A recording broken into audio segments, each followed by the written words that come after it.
नमस्कार दोस्तों, आज हम बात करेंगे वो लाइफ लाइन की जिसके बिना हमारा देश बिल्कुल अधूरा यानी इंडियन रेलवेज। ये वो नेटवर्क है जो हमें एक दूसरे से जोड़ने का काम करता है और आज के डेट में इंडियन रेलवेज वर्ल्ड का चौथा सबसे बड़ा नेटवर्क है। लेकिन क्या आपको पता है कि पिछले कुछ सालों से इंडियन रेलवेज को लगातार लॉसेस सहनी पड़ रही है? क्या है इसके पीछे के रीजंस और क्या है इंडियन रेलवेज के फाइनेंशियल मैनेजमेंट? तो आज हम एक्सप्लोर करेंगे the reality of Indian railways और कोशिश करेंगे इन सारे सवालों के आंसर को ढूंढने की। तो चलिए वीडियो की शुरुआत करते हैं।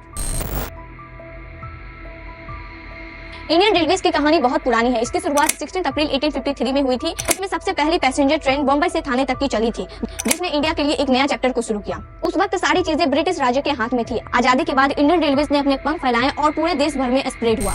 दौर बदला और इंडियन रेलवेज की इंपॉर्टेंस बढ़ती गई। इसके बाद 1951 में इंडिया ने अपने रेलवेज को डिजिटलाइज किया, जिससे ये एक यूनिफाइड नेटवर्क बन गया। इसी के साथ इंडियन रेलवेज ने देश को एक साथ जोड़ने में योगदान दिया। देश के हर कोने तक पहुंचने का आसान और अफोर्डेबल तरीका बना। रेलवेज ने अपने गुड्स ट्रांसपोर्टेशन को इम्प्रूव किया और इंडस्ट्रीज को raw material and product transport करने में भी हेल्प किया। लेकिन आज हम बात करेंगे कि आखिरकार क्यों पिछले कुछ सालों से रेलवेज को लगातार लॉसेस सहनी पड़ रही है। कुछ प्रमुख स्टेशनों से ये अनुमान लगाया गया है कि हर दिन लगभग 2.5 करोड़ से ज्यादा लोग रेलवेज का इस्तेमाल करते हैं। इसकी वजह से आज की डेट में ये रेलवेज दुनिया का चौथा सबसे बड़ा नेटवर्क बन गया है। बात करें इनकी चैलेंजेस की तो सबसे पहले आ जाती है इंफ्रास्ट्रक्चर। हमारे इंडियन रेलवेज का ज्यादातर इंफ्रास्ट्रक्चर बहुत पुराना है। ट्रैक्स, ब्रिज, स्टेशन ये सब समय के साथ खराब हो रहे हैं, जिन्हें अपग्रेड करने की बहुत ज्यादा जरूरत है। चैलेंजेस की बात करें तो वो हो जाती है ओवर क्राउडिंग। लोगों की बढ़ती आबादी और सफर करने की इच्छा से रेलवेज पर बोझ बढ़ रहा है, क्योंकि हमारे देश में जितने ट्रैक्स हैं उससे ज्यादा ट्रेन चल रही है, जिसकी वजह से हमें कभी कभी डिले और ट्रैफिक देखने को मिलती है और कभी कभी तो पुराने इंफ्रास्ट्रक्चर्स और ह्यूमन एरर के कारण हमें एक्सीडेंट्स भी देखने को मिलते हैं। तीसरे चैलेंज की बात करें तो वो हो जाती है staff shortage and technological advancement.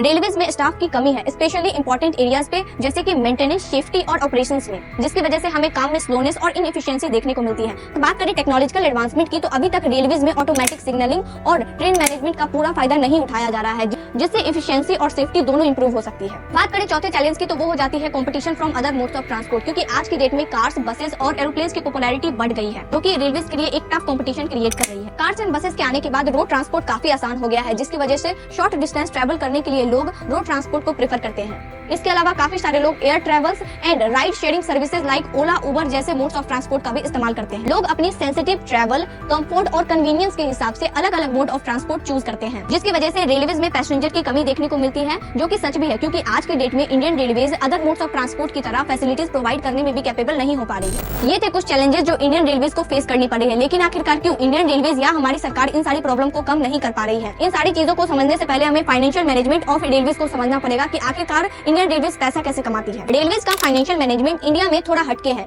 क्योंकि सबसे पहले इंडियन रेलवेज एक गवर्नमेंट ऑर्गेनाइजेशन है, तो इसका पैसा गवर्नमेंट से भी आता है। इसका बजट अलग होता है, जो हर साल यूनियन बजट में अनाउंस होता है। बजट के थ्रू डिसाइड होता है कि कितना पैसा इंडियन रेलवेज को दिया जाएगा, जिसमें डेवलपमेंट, मेंटेनेंस और ऑपरेशंस के लिए अलग अलग एलोकेशंस होते हैं। इंडियन रेलवेज खुद भी रेवेन्यू जनरेट करता है, mainly ticket sale and goods train यानी मालगाड़ी से। इसके अलावा रेलवेज अपने एसेट्स को कमर्शलाइज करके भी पैसे कमाता है, जैसे कि एडवर्टाइजिंग, रेलवे स्टेशन के स्टॉक का रेंट और स्पेशल इवेंट्स के लिए स्पॉन्सरशिप। ये सारी चीजें कंट्रीब्यूट करती है इंडियन रेलवेज के फाइनेंशियल मैनेजमेंट में। अब आप सोचोगे कि इतने सोर्सेस ऑफ रेवेन्यू होने के बावजूद भी रेलवेज लॉसेस में कैसे जा सकती है, तो चलिए एक नजर कुछ इंपॉर्टेंट रिपोर्ट्स पर डालते हैं। इस साल 2021 और 22 के बीच इंडियन रेलवेज को लगभग 15,000 करोड़ का घाटा हुआ। ये घाटा बढ़ते कर्मचारी खर्चे और कोविड महामारी की वजह से हुआ था। दूसरी रिपोर्ट की बात करें तो अकॉर्डिंग टू सीएजी यानी the controller and auditor general of India के मुताबिक साल 2021 और 22 के बीच पैसेंजर सर्विसेज से इंडियन रेलवेज को लगभग 68,000 करोड़ का घाटा हुआ है, और ये घाटा माल ढुलाई यानी गुड्स ट्रेन के मुनाफे से पूरा किया गया। इसके अलावा टिकटलेस ट्रैवल, यह इंडियन रेलवेज की सबसे बड़ी प्रॉब्लम में से एक है, क्योंकि लोग बिना टिकट खरीदे ही ट्रैवल करते हैं, जिससे हर साल इंडियन रेलवेज को भारी नुकसान होता है।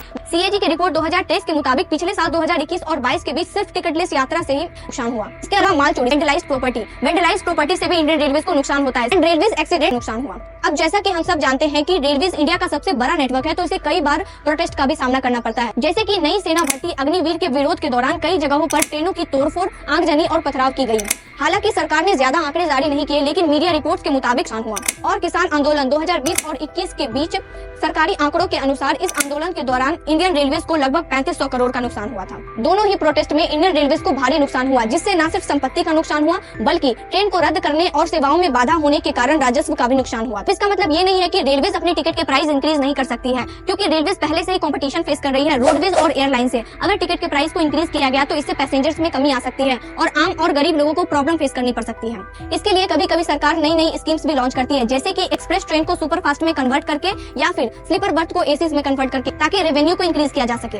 ये सारी चीजें हमें दिखाती है कि इंडियन रेलवेज एक नॉन प्रॉफिट ऑर्गेनाइजेशन है जिसका मेन ऑब्जेक्टिव पैसेंजर्स को एक अफोर्डेबल ट्रांसपोर्टेशन प्रोवाइड करना है। इसके अलावा रेलवे प्राइवेटाइजेशन को लेकर भी काफी चर्चाएं चल रही है। लोगों का मानना है कि इससे रेलवेज और बेहतर हो जाएंगे, बल्कि कुछ लोगों को चिंता है कि इससे रेलवे की टिकट महंगे हो जाएंगे। इन सारी बातों को लेकर रेल मंत्री अश्विनी वैष्णव ने साफ कह दिया है कि सरकार का रेलवे को लेकर कंप्लीट प्राइवेटाइजेशन करने का कोई इरादा नहीं है। कुछ हिस्सों जैसे स्टेशन रीडेवलपमेंट, माल ढुलाई टर्मिनल, हाई स्पीड रेल लाइनों में प्राइवेट कंपनियों से पार्टनरशिप की जा सकती है। सरकार का फोकस यात्रियों को बेहतर सुविधाएं देना है, चाहे उसके लिए प्राइवेट एरियाज की हेल्प ली जाए या ना ली जाए। अब हम आ चुके हैं इस वीडियो के कंक्लूजन में। इंडियन रेलवेज एक बहुत बड़ा और कॉम्प्लेक्स नेटवर्क है जिसे चलाना और मेंटेन करना कोई मामूली काम नहीं है। यह हर दिन लाखों करोड़ों लोगों को अपने मंजिल तक पहुंचाने का जिम्मा उठाती है। पैसे का मैनेजमेंट भी काफी क्रूशियल है क्योंकि एफिशिएंसी और सेफ्टी का ख्याल रखना पड़ता है। इंडियन रेलवेज का फाइनेंशियल मैनेजमेंट गवर्नमेंट फंडिंग से लेकर रेवेन्यू जनरेशन तक एक क्रूशियल प्रोसेस है। इसके अलावा operations, safety, passenger comfortability, safety, maintenance, इन सारी चीजों पर बैलेंस रखना पड़ता है। और कभी कभी हमें पॉलिटिक्स का भी असर दिखेगा और आज की डेट में सरकार को ट्रेन के साथ साथ ट्रैक्स बनवाने पे भी फोकस करना चाहिए, जिससे हमें इंडियन रेलवेज की कुछ फैसिलिटीज अच्छी मिल सके। एंड एट लास्ट, आपकी क्या राय है इस टॉपिक पे और ऐसे कौन कौन सी चेंजेस लाने की जरूरत है रेलवेज को, हमें कमेंट सेक्शन में जरूर बताएं। अगर आप इंडियन रेलवेज के साथ साथ इंडिया के इंजीनियर्स का हाल जानना चाहते हो तो आप हमारे इस वीडियो को चेकआउट कर सकते हो, जिसपे मैंने डिटेल वे में बात की है। एंड अगर आप इंडियन अनएम्प्लॉयमेंट के बारे में जानना चाहते हो तो आप हमारे इस वीडियो को चेकआउट कर सकते हो, जिसपे मैंने डिटेल वे में बात की है। एंड आपसे वही मिलूंगी। धन्यवाद।